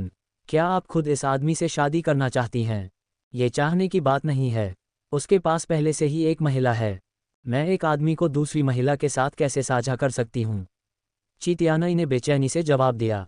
बेशक, आप नहीं कर सकते। इसीलिए मैंने पूछा कि क्या आप उस आदमी से शादी करना चाहती हैं? अगर आप नहीं करना चाहती हैं तो रहने दें, लेकिन अगर आप करती हैं तो यह आसान है। मैं बस उसकी महिला को मार दूंगी। फिर उसके पास कोई दूसरी महिला नहीं होगी और वह पूरी तरह से आपके प्रति समर्पित हो सकता है, तियान जियू ने कहा। मास्टर यू, मैं गंभीर हो रही हूँ, ची तियानई ने चुलबुलेपन से कहा। अगर वह ऐसा व्यक्ति है जो अपने परिवार को छोड़कर शक्तिशाली लोगों से चिपक जाएगा तो मैं ऐसे आदमी को कैसे चाह सकती हूँ? अगर वह अभी अपनी महिला को धोखा दे सकता है तो वह भविष्य में मुझे भी धोखा दे सकता है। ये भी सरल है। मैं उसे मार दूंगी, फिर वह किसी को धोखा नहीं दे सकता, तियान जियू ने दिल खोलकर हंसते हुए कहा। उस आदमी ने मेरे साथ कुछ गलत नहीं किया है और मुझसे शादी करना उसका फैसला नहीं है। इसके अलावा उसने अभी तक अपने परिवार को नहीं छोड़ा है। अब उसे मारना बहुत बड़ा अन्याय होगा। ची तियानई हंसे बिना नहीं रह सका। तो फिर तुम क्या सोचते हो? तुम्हारे पास मास्टर यू का समर्थन है, किसी चीज से डरने की जरूरत नहीं है, तियान जियू ने अपनी छाती पीटते हुए कहा। मास्टर यू, आप मेरे लिए बहुत अच्छे रहे हैं, ची तियानई ने भावुक होकर कहा। हालांकि तियान जियू ने कोई व्यावहारिक सलाह नहीं दी, लेकिन ची तियानई को वास्तव में किसी और की राय की जरूरत नहीं थी। उसे बस अपनी मौजूदा भावनाओं को साझा करने के लिए किसी की जरूरत थी। तियान जियू ने पूरे दिल से उसका पक्ष लिया, और हालांकि उसके सुझाव पागलपन भरे और निरर्थक लग रहे थे, ची तियानई के लिए शायद ये निरर्थक शब्द वही थे जिनकी उसे जरूरत थी। तुम्हें बस अपने दिल की बात सुननी है और बाकी सब मुझ पर छोड़ देना है। तियान जियू ने अपना लहजा बदला और कहा, अगर वह युवा बदमाश ची वुक्सिन तुम्हें शादी के लिए मजबूर करने की हिम्मत करता है तो मुझे बताओ और मैं उसे संभाल लूंगा। बूढ़ा आदमी मेरे प्रति बहुत दयालु है, वह मुझे चुनने दे रहा है, ची तियानई ने जल्दी से कहा। यह अच्छा है। तियान जियू ने आखिरकार थोड़ा सिर हिलाया, ची तियानई के सामने एक पिछला सवाल उठाते हुए। इतनी सारी बातचीत के बाद बूढ़ा चोर तियानशु वास्तव में किससे तुम्हारी शादी करवाना चाहता है? चलो उसके बारे में बात नहीं करते। मैंने इस शादी को स्वीकार न करने का मन बना लिया है। मुझे किसी पुरुष के लिए किसी दूसरी महिला से प्रतिस्पर्धा करना पसंद नहीं है। चित्यानई ने वास्तव में पहले ही अपना निर्णय ले लिया था, उसे बस किसी और की जरूरत थी जो उसे दृढ़ निश्चयी बना सके। यही भावना है। हमारा इतना असाधारण है, बहुत सारे अच्छे पुरुष कतार में हैं। बूढ़े चोर तियानशु को हस्तक्षेप करने की कोई जरूरत नहीं है, तियान जियू ने कहा। मास्टर यू, आप मुझे यात्रा पर क्यों नहीं ले जाते? यह मुझे विवाह पर चर्चा करने के लिए स्वर्गीय सम्राट द्वारा भेजे गए लोगों से निपटने से बचाएगा, ची तियानई ने सुझाव दिया। जरूर, तुम कहाँ जाना चाहते हो? तियान जियू ने ची तियानई के अनुरोध पर कोई अनिच्छा नहीं दिखाते हुए तुरंत सहमति व्यक्त की। मुझे नहीं पता, मास्टर यू। आपने पूरे ब्रह्मांड की यात्रा की है, कई जगहें देखी हैं और आपके पास बहुत अनुभव है। क्या आपके पास सुझाने के लिए कोई दिलचस्प जगह है? ची तियानई ने पूछा। ये सुनकर तियान जियू को कुछ हद तक खुशी महसूस हुई और उसने एक पल के लिए सोचा, उसकी आंखें अचानक चमक उठीं। वास्तव में एक दिलचस्प जगह है और वहाँ एक दिलचस्प व्यक्ति भी है जो आपको दिलचस्प लग सकता है। कहाँ? कौन है? ची तियानई बहुत उत्सुक था। जब हम वहाँ पहुँचेंगे तो आपको पता चल जाएगा, तियान जियू ने संचार को काटते हुए कहा। उसका भौतिक रूप पहले से ही अंतरिक्ष से गुजर रहा था। ची तियानई के सामने पहुँच गया। मास्टर यू, एक मिनट रुकिए, मैं उनके लिए एक नोट छोड़ती हूँ ताकि वे चिंता न करें, ची तियानई ने कागज और कलम पकड़ते हुए कहा। नोट लिखने और उसे चाय के प्याले से सुरक्षित डेस्क पर रखने के बाद वह तियान जियू के साथ चली गई। तियान जियू द्वारा इस्तेमाल किया गया अंतरिक्ष कानून अविश्वसनीय रूप से सुविधाजनक था, अनिवार्य रूप से एक यात्रा आवश्यक थी। पलक झपकते ही वह ची तियानई को तियानयान झील तारा प्रणाली से दूर ले गया था। जब ची परिवार को ची तियानई द्वारा छोड़ा गया नोट मिला तब तक शाम हो चुकी थी, लेकिन वे बहुत घबराए नहीं थे। भले ही ची तियानई ने यह नहीं बताया कि वह किसके साथ गई थी, लेकिन ची परिवार अच्छी तरह से जानता था, हालांकि उन्होंने इसके बारे में खुलकर बात नहीं की। ची तियानई के नोट ने यह स्पष्ट कर दिया कि सम्राट तियानशु द्वारा तय की गई शादी को स्वीकार करने का उसका कोई इरादा नहीं था। लिन शेन, प्रतिभा में कमी न होने के बावजूद, उसका आदर्श विकल्प नहीं था। वह किसी पुरुष के लिए किसी दूसरी महिला से प्रतिस्पर्धा नहीं करना चाहती थी। लिन शेन बर्फ के कमल के बीच बैठा था, उसका शरीर सफ़ेद धुंध में डूबा हुआ था। वह बर्फ के कमल द्वारा उत्सर्जित बर्फ के नियम को महसूस कर रहा था। हर दिन एक निश्चित अवधि के लिए बर्फ का कमल बर्फीली सांसें छोड़ता था, जो उसके नियम को महसूस करने का सबसे अच्छा अवसर था। बर्फीली सांसों में बर्फ का नियम समाहित था, जो वास्तविक स्टेसिस नियम नहीं होने के बावजूद स्टेसिस नियम का एक विस्तार के रूप में सबसे महत्वपूर्ण शाखा है। यदि कोई व्यक्ति बर्फ के नियम को पूर्णता से समझ सकता है तो वह स्टेसिस नियम की सबसे शक्तिशाली क्षमताओं में से एक निरपेक्ष शून्य को प्राप्त कर सकता है। जैसा कि टी स्टेन द्वारा छोड़ी गई पुस्तक में कहा गया है, निरपेक्ष शून्य को प्राप्त करने से स्टेसिस नियम की समझ और भी गहरी हो सकती है। हालांकि लिन शेन प्रतिदिन 2 घंटे तक बर्फीली सांसों के बीच कपकपाती ठंड में बैठा रहा, लेकिन उसे किसी भी नियम का सार महसूस नहीं हुआ। उसे ठंड के अलावा कुछ भी महसूस नहीं हुआ। ऐसा लगता है कि मेरी समझ में कमी है। कानून को समझने के लिए मुझे अमर अंडे पर निर्भर रहना पड़ सकता है। लिन शेन निराश हो गया। वह बर्फ के कमल की कानून शक्ति को महसूस नहीं कर सका, अकेले ही कोई दोष ढूंढ पाया। लिन शेन ने एक और संभावना पर भी विचार किया, शायद उसकी आधार उत्परिवर्तन दर कानून की शक्ति को महसूस करने के लिए पर्याप्त नहीं थी। लेकिन ऐसी सुनसान जगह में बर्फ के कमल के रस के अलावा उसके आधार उत्परिवर्तन दर को बढ़ाने का कोई अन्य साधन नहीं था। अपने साथ लाए गए उत्परिवर्तित निर्वाण तरल की सीमित मात्रा और 2 दिनों के भीतर इसे पीने के बाद उसे रस पीने में थोड़ी बेचैनी महसूस हुई। कुछ दिनों बाद, कई और प्रयासों के बाद, लिन शेन ने पाया कि जब भी वह स्नो वैली से बाहर निकलता तो आइस लोट्स एक ठंडी किरण उत्सर्जित करता, जो उसे तुरंत बर्फ में ढक देती और उसे वापस घाटी में जाने के लिए मजबूर कर देती। स्नो वैली बीस्ट सौभाग्य से बार बार जमने के बाद लिन शेन का ठंड के प्रति प्रतिरोध बहुत अधिक हो गया था। आइस लोट से आने वाली बर्फीली किरणें उसे केवल बर्फ के ब्लॉक के भीतर ही जमा सकती थीं और वास्तव में उसे नुकसान नहीं पहुंचा सकती थीं। बेशक, मुख्य कारण ये था कि आइस लोट्स उसे नुकसान पहुंचाने का इरादा नहीं रखता था, बल्कि उसे वहां फंसाना चाहता था और उसे वहां से जाने से रोकना चाहता था। हर बार जब लिन शेन जम जाता था तो आइस लोट्स उसे अपने फूल में खींच लेता था और बर्फ के ब्लॉक को पिघलाने में उसकी मदद करता था, और संयोग से उसे जमने के बाद उसके शरीर की मरम्मत के लिए अपने अमृत की एक खुराक देता था। वास्तव में लिन शेन में विकास सिद्धांत से विकसित होने की क्षमता थी और उसे अपने शरीर की मरम्मत के लिए वास्तव में अमृत की आवश्यकता नहीं थी। लेकिन दुख की बात है कि आइस लोट्स मानव भाषण को नहीं समझ सकता था, इसलिए लिन शेन ने जो कुछ भी कहा वह व्यर्थ था। हालांकि लिन शेन अंदर से कुछ हद तक प्रतिरोधी था, लेकिन अमृत वास्तव में बहुत शक्तिशाली था। प्रत्येक खुराक ने मूल रूप से उसे अपने बेस म्यूटेशन दर में 4 या 5 अंक प्रदान किए, जिससे लिन शेन की बेस म्यूटेशन दर में लगातार वृद्धि हुई। एक दिन लिन शेन स्नो वैली में आराम से टहल रहा था, उम्मीद कर रहा था कि वह एक भूमिगत दरार या एक सबग्लेशियल नदी ढूंढ लेगा ताकि वह चुपचाप क्षेत्र से निकल सके और फिर से आइस लोड्स द्वारा फंसने से बच सके। उसे कोई भूमिगत नदी या बड़ी दरार नहीं मिली, लेकिन उसने एक छोटे काले जानवर को बर्फ के ढेर से अपना सिर बाहर निकालते हुए देखा, जो उत्सुकता से उसे देख रहा था। क्या इस जगह पर और भी जीव हैं? लिन शेन ने जिज्ञासा से छोटे जानवर को देखा। ये कुछ हद तक एक तिल जैसा दिख रहा था, गोलमटोल और मोटा, एक सामान्य तिल से लगभग 2 गुना बड़ा, चमकदार काली आंखों की एक जोड़ी जो स्पष्ट मूर्खता को विकीर्ण करती थी, जो वास्तव में उसे प्यारा लग रहा था। लिन शेन ने इसे देखा और इसने लिन शेन को देखा, जरा भी नहीं डरा। ये बर्फ के ढेर से बाहर भी निकल आया और पास के बर्फ के टुकड़े पर बैठ गया और एक ऊंचे स्थान से लिन शेन को निहारने लगा। स्वर्ग का एक रास्ता है, फिर भी तुम उस पर नहीं चलते। नर्क का कोई द्वार नहीं है, फिर भी तुम अंदर घुस जाते हो। इस युवा स्वामी के खिलाफ इतनी बड़ी अवज्ञा, अगर मैं तुमसे निपटता नहीं तो मैं वास्तव में तुम्हारे अहंकार के साथ न्याय नहीं कर पाता। लिन शेन ने बेस म्यूटेशन प्राणी को पकड़ने के लिए पवित्र शील्ड ड्रैगन को बुलाया। पवित्र शील्ड ड्रैगन ने तुरंत एक गोलाकार ढाल थूक दी और उसे तिल की ओर फेंक दिया। लिन शेन ने सोचा था कि यह छोटी सी चीज साधारण दिखती है और इसलिए उसने मान लिया कि इसका स्तर कम है, लेकिन उसके आश्चर्य के लिए इसने एक प्रोपेलर जैसा अजीब जीवन आधार थूक दिया और सीधे गोलाकार ढाल की ओर उड़ गया। तेज गति से घूमता हुआ जीवन आधार गोलाकार ढाल से टकराया, उसमें एक गहरा घाव कर दिया, जिससे ढाल लगभग आधी टूट गई। सौभाग्य से पवित्र शील्ड ड्रैगन ने इसे तुरंत वापस ले लिया, अन्यथा इसका जीवन आधार बर्बाद हो जाता। लिन शेन को बहुत आश्चर्य हुआ। हालांकि पवित्र शील्ड ड्रैगन केवल आरोही स्तर का था, लेकिन इसके जीवन आधार की रक्षात्मक क्षमता ऐसी थी कि सामान्य निर्वाण स्तर के प्राणियों के लिए इसे एक झटके में तोड़ना मुश्किल था। उस छोटे से प्राणी के जीवन आधार ने एक ही वार में ढाल को लगभग चकनाचूर कर दिया, जो काफी प्रभावशाली था। क्या यह आरोही स्तर का है या निर्वाण स्तर का?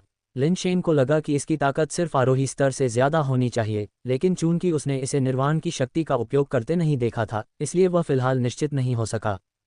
लिन शेन ने जल्दी से पवित्र शील्ड ड्रैगन को वापस खींच लिया, उसे कुछ पोषण खिलाया और उसे धीरे धीरे अपने कैप्सूल रूप में ठीक होने दिया। उसी समय उसने व्हाइट जेड नाइफ को बुलाया और उस मोल की ओर इशारा किया जो अब गर्व से बर्फ के ब्लॉक पर नाच रहा था, यहाँ तक कि अपनी लूट भी हिला रहा था। इसे मेरे लिए पकड़ो। व्हाइट जेड नाइफ ने छोटे जानवर की ओर देखा, लेकिन भौहें सिकुड़ते हुए कहा, यह एक निर्वाण प्राणी है और यह निर्वाण में अत्यधिक विकसित है, इसे संभालना आसान नहीं है। वह छोटा जानवर एक निर्वाण प्राणी है। लिन शेन कुछ हैरान था। आप उस प्राणी के स्तर को भी नहीं जानते जिसका आप शिकार करना चाहते हैं, और फिर भी आप एक चाल चलने की हिम्मत करते हैं। क्या आप कम जीवन की कामना करते हैं? जियो यू ने ताना मारा। सौभाग्य से इस बार यह सिर्फ एक निर्वाण प्राणी था, लेकिन अगर अगली बार आप किसी अमर प्राणी का सामना करते हैं तो मैं देखना चाहूंगा कि आप इसे कैसे संभालते हैं। कौन जानता था कि इसकी मूर्खतापूर्ण प्यारी उपस्थिति के साथ यह एक निर्वाण प्राणी निकलेगा। लिन शेन ने जिद्दी होकर जवाब दिया। जियो यू को उससे कोई परेशानी नहीं हुई और उसने व्हाइट जेड फोक को बुलाया और उसे तिल प्राणी की दिशा में शून्य में घुसा दिया। तुरंत सफेद जेड कांटे पर एक अजीब सी रोशनी चमकी, मानो किसी अदृश्य कांटे ने तिल के जीव के शरीर को छेद दिया हो, फिर उसे अपनी ओर खींचना शुरू कर दिया हो। तिल का जीव बहुत क्रोधित लग रहा था और उसने एक तीखी चीख निकाली, जब एक प्रोपेलर जैसा जीवन आधार उसके ऊपर से उड़ता हुआ आया, जो जलते हुए पहियों की याद दिलाता हुआ एक काला प्रकाश उत्सर्जित कर रहा था, जो उसके सामने से गुजर रहा था। ऐसा लग रहा था जैसे कुछ काट दिया गया हो। तिल का जीव जो शियाओयू की ओर खींचा जा रहा था, रुक गया। शियाओयू का हाथ ऊपर की ओर झटका लगा, मानो जिस चीज को वह खींच रही थी वह अचानक टूट गई हो और वह स्पष्ट रूप से उस झटके से चोटिल हो गई थी। शियाओयू के चेहरे पर तुरंत ही कालेपन का भाव आ गया, क्योंकि उसने अपने हाथ में एक और सफेद जेड चाकू लिया और उसे सीधे तिल के जीव पर फेंक दिया। स्नो वैली के भीतर एक भूत और एक तिल के बीच लड़ाई हुई, इतनी भयंकर लड़ाई हुई कि यह बताना मुश्किल था कि कौन जीतेगा। लिन शेन ने आश्चर्य से देखा, वह जानता था कि जियाओयू की युद्ध शक्ति कितनी मजबूत थी और निर्वाण स्तर के रैंकों में ऐसे बहुत कम लोग थे जो उसके खिलाफ लड़ सकते थे। ये तिल प्राणी वास्तव में जियाओयू के साथ वार करने में कामयाब हो रहा था, जो लिन शेन के लिए काफी अप्रत्याशित था, जिससे उसे और अधिक सावधानी से जांच करने के लिए प्रेरित किया। तिल प्राणी ओब्सीडियन की तरह काला था, सिवाय इसकी सफेद पूंछ के, जो सफेद सोने जैसी थी। यह एक काली रोशनी से चमक रहा था, बिजली की तरह हवा में तेजी से आगे बढ़ रहा था, बार बार जियाओयू के ब्लेड लाइट और कांटे के हमलों से बच रहा था। इसकी गति काफी तेज थी, लेकिन यह अभी भी जियाओयू से कुछ कमतर थी। ज़ियाओ यू इसे हराने में सक्षम नहीं होने का कारण मुख्य रूप से इसका प्रोपेलर जैसा जीवन आधार था। जीवन आधार घूमता और नाचता था, लगातार तिल प्राणी के चारों ओर घूमता रहता था। जब भी कोई हमला होता तो प्रोपेलर उसे रोकने के लिए दौड़ता। ज़ियाओ यू की ब्लेड लाइट अविश्वसनीय रूप से मजबूत थी। इसकी हमला करने की शक्ति निस्संदेह निर्वाण स्तर पर शीर्ष स्तर की थी, लेकिन जब उसकी ब्लेड लाइट ने प्रोपेलर जैसे लाइफ बेस पर वार किया तो वह तुरंत ही नष्ट हो गया। ज़ियाओ यू ने हमला करने के लिए कई तरह के कौशल का इस्तेमाल किया, लेकिन वे सभी व्यर्थ थे। प्रत्येक प्रयास प्रोपेलर लाइफ बेस द्वारा नष्ट कर दिया गया। दिलचस्प, इसकी लाइफ बेस की क्षमता। इसका सिद्धांत मेरे स्क्रैप स्वॉर्ड स्किल से कुछ हद तक मिलता जुलता है। लिन शेन जितना अधिक देखता गया उतना ही वह उत्सुक होता गया। मोल प्राणी का लाइफ बेस इतना दुर्जय था क्योंकि स्क्रैप स्वॉर्ड स्किल की तरह इसमें आरी जैसा प्रभाव था। हालांकि इस लाइफ बेस का प्रभाव लिन शेन के स्क्रैप स्वॉर्ड स्किल से भी बेहतर था। लिन शेन के स्क्रैप स्वॉर्ड स्किल का केवल एक बार प्रभाव था, जबकि मोल प्राणी की तकनीक एक चेनसॉ की तरह थी, जो लगातार अधिक विनाशकारी शक्ति और सहनशक्ति के साथ घूमती रहती थी। लिन शेन के मन में एक विचार कौन था, अगर मेरी स्क्रैप स्वॉर्ड स्किल भी ऐसी तकनीक को एकीकृत कर सकती है तो इसकी विनाशकारी शक्ति और सहनशक्ति में काफ़ी वृद्धि होगी और इसकी ताकत में ज़बरदस्त वृद्धि होगी। क्या अफसोस है कि स्क्रैप स्वॉर्ड सिर्फ एक तलवार है, यह अपने आप उस तरह से घूम नहीं सकती, लेकिन ब्लेड क्यूई को बाहर निकालने से ऐसा ही प्रभाव प्राप्त करने में सक्षम होना चाहिए। मुख्य बात यह है कि बल को नष्ट किए बिना कैसे बनाए रखा जाए, जो कि कुछ ऐसा नहीं है जिसे सामान्य कौशल पूरा कर सकते हैं। जैसे ही लिन शेन ने सोचा, उसकी आंखें अचानक चमक उठीं। मार्शल पाथ 36 स्ट्रैटेजम से वह छिपी हुई शक्ति तकनीक इस समस्या का समाधान हो सकती है। एक और जेड डिक्री ज़ियाओ यू लंबे समय से लड़ रहा था, लेकिन एक छोटे जानवर को वश में नहीं कर सका और उसका रंग बहुत बदसूरत हो गया। उसके शरीर पर लाल भूत का चेहरा चमक उठा, और जैसे ही भूत का चेहरा दिखाई दिया, छोटे जानवर और उसके जीवन आधार की ताकत अचानक बहुत कम हो गई। अपनी तलवार के एक वार से ज़ियाओ यू ने घूमते हुए जीवन आधार को 2 भागों में विभाजित कर दिया, और हवा में एक भयंकर झटके के साथ उसने छोटे जानवर को घायल कर दिया, जो चाहे कितना भी संघर्ष करे कांटे की चमक के नियंत्रण से बच नहीं सकता था। हालांकि वह अपने ब्लेड की रोशनी से छोटे जानवर को खत्म कर सकता था। ज़ियाओ यू आगे बढ़ा और हाथ में सफ़ेद जेड ब्लेड लेकर प्राणी को टुकड़े टुकड़े करने के लिए तेजी से आगे बढ़ा। बहुत क्रूर, लिन शेन ने अपना सिर हिलाया क्योंकि उसने ज़ियाओ यू के शरीर और चेहरे को निर्वाण द्रव में ढका हुआ देखा। उसके चेहरे पर अभी भी एक पागल मुस्कान थी। असुर भूत की क्रूरता प्रबल थी, पालतू जानवर के रूप में भी। ये चिंता का विषय था। लिन शेन कुछ बेस म्यूटेशन फ्लूइड इकट्ठा करने के लिए गया, लेकिन उसने देखा कि जानवर के शरीर के भीतर से थोड़ी रोशनी उठने लगी, जो लगातार शव से बाहर निकल रही थी और एक साथ मिल रही थी, रेत जैसे कणों में बदल रही थी। ... निर्वाण अवशेष। लिन शेन ने पहली बार अपनी आंखों से इस घटना को देखा था। निर्वाण जीव मृत्यु के बाद पुनर्जन्म की राख छोड़ सकते हैं, लेकिन अधिकतर यह निर्वाण अवशेष ही होते हैं। इनमें पुनर्जन्म की राख की तरह निर्वाण की पूरी शक्ति नहीं थी, लेकिन फिर भी इनमें निर्वाण की शक्ति का गुण था जो उन्हें काफ़ी उपयोगी बनाता था। आइस लोड्स मुझे आइस नाइटमेयर स्टार को छोड़ने की अनुमति नहीं देता है। कुछ जीवों का शिकार करने के लिए स्नो वैली के बाहर जाना ठीक रहेगा, है ना? लिन शेन ज़ियाओ यू को अपने साथ लेकर स्नो वैली के बाहर चला गया। चलते समय उसने आइस लोड्स की ओर देखा, और जब तक वह स्नो वैली से बाहर नहीं निकल गया, उसने देखा कि उसमें कोई प्रतिक्रिया नहीं हुई। जब लिन शेन ने सोचा कि आइस लोड्स उसे छोड़ देगा, तो अचानक बर्फ की एक किरण उसकी ओर आई, जिससे वह एक बार फिर जम गया। जब लिन शेन फिर से आइस लोड्स से बाहर निकला तो उसने देखा कि ज़ियाओ यू बाहर आराम कर रहा था। जाहिर तौर पर उसे कोई नुकसान नहीं हुआ था। लिन शेन ने एक पल के लिए सोचा, फिर स्नो वैली के मुहाने पर वापस चला गया।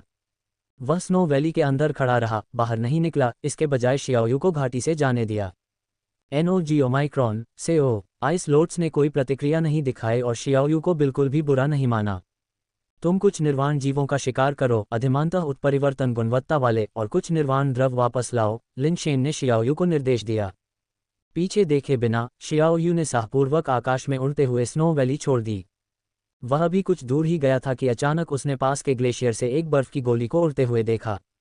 ज़ियाओ यू ने अपनी तलवार से बर्फ की गोली को चकनाचूर कर दिया, लेकिन इससे पहले कि वह कुछ कह पाता, उसने देखा कि बर्फ की गोलियों की बौछार एक हिंसक तूफान की तरह उस पर बरस रही है।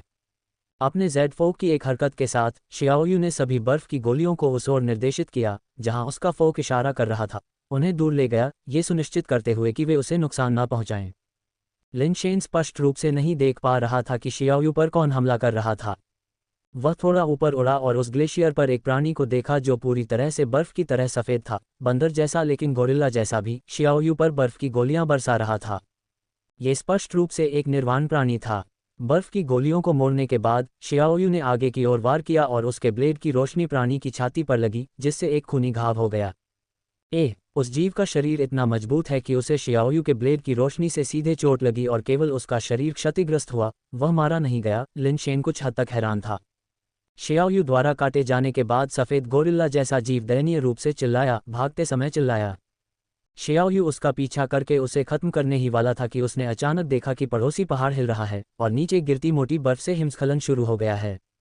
जैसे जैसे हिमस्खलन आगे बढ़ा, पहाड़ की असली प्रकृति सामने आई। विचित्र रूप से वह और भी ऊंचा होता गया।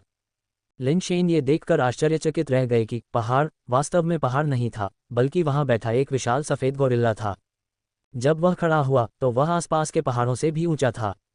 ज़ियाओबाई विशाल सफ़ेद गोरिल्ला के पैर की ओर भागा, चिल्लाया और कूद गया, साथ ही अपनी छाती पर लगे घाव की ओर भी इशारा किया।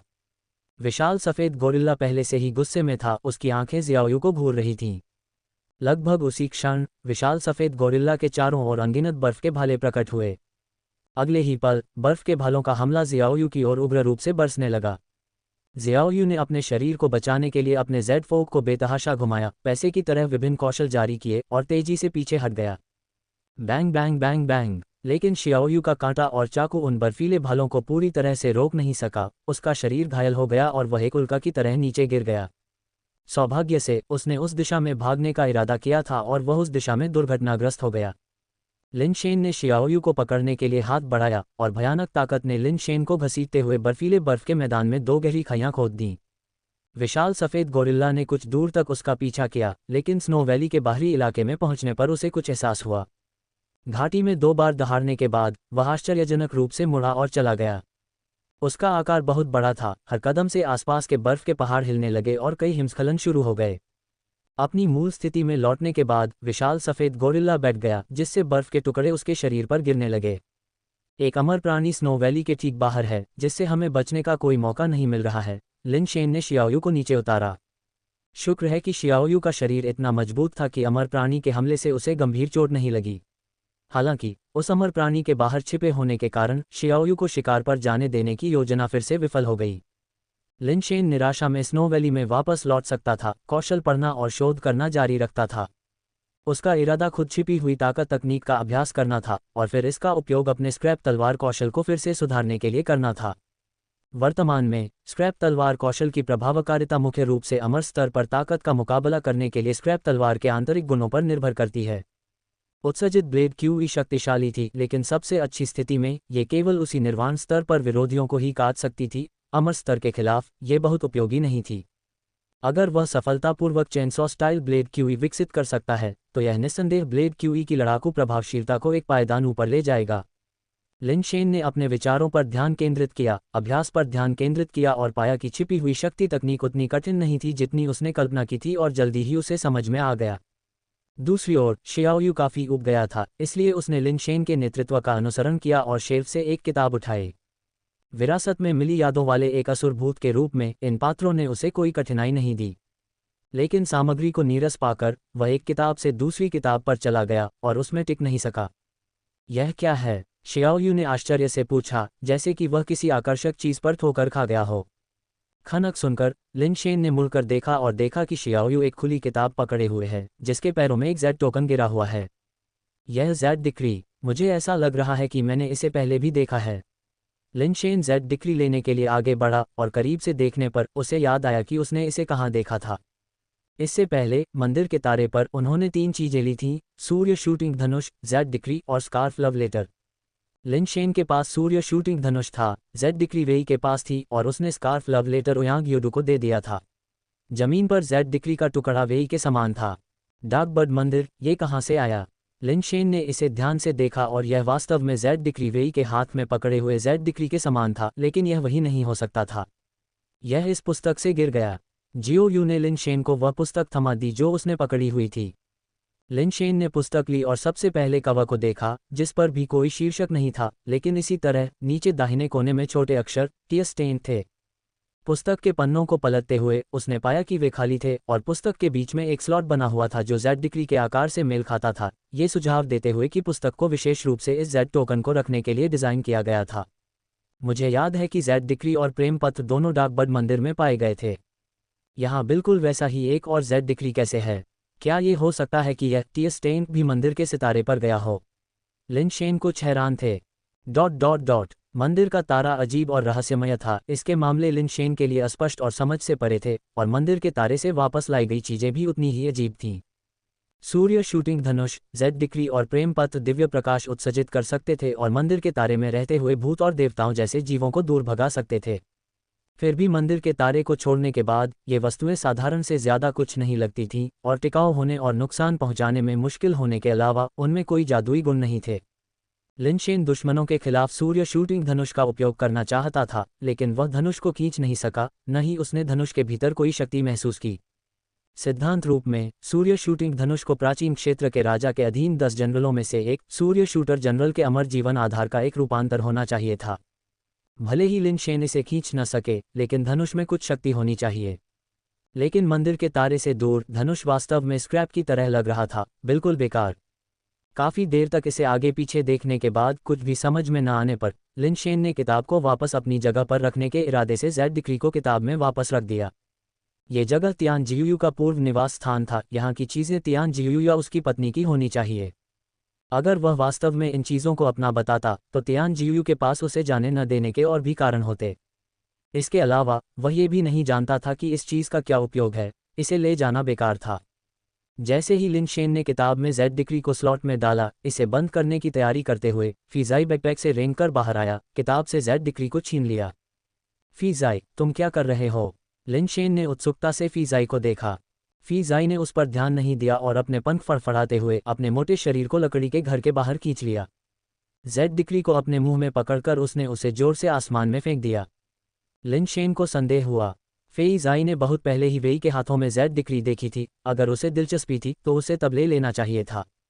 अब उसे अचानक इस जेड डिक्री में दिलचस्पी क्यों हुई? क्या ये हो सकता है यह जेड डिक्री वास्तव में वेई के पास मौजूद जेड डिक्री से अलग है? लिन शेन जब सोच रहा था, उसने देखा कि जेड डिक्री पहले ही जमीन पर गिर चुकी थी।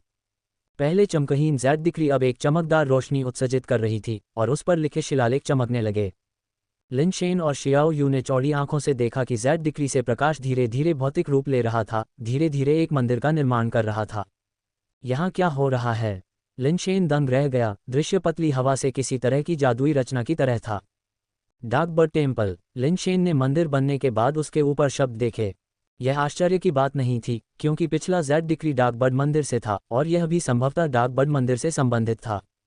बस उसे उम्मीद नहीं थी कि यह चीज हवा से डार्क बर्ड मंदिर बना सकती है। फेईजाई ने अपने पंख फड़फड़ाए और डार्क बर्ड मंदिर में उड़ गया।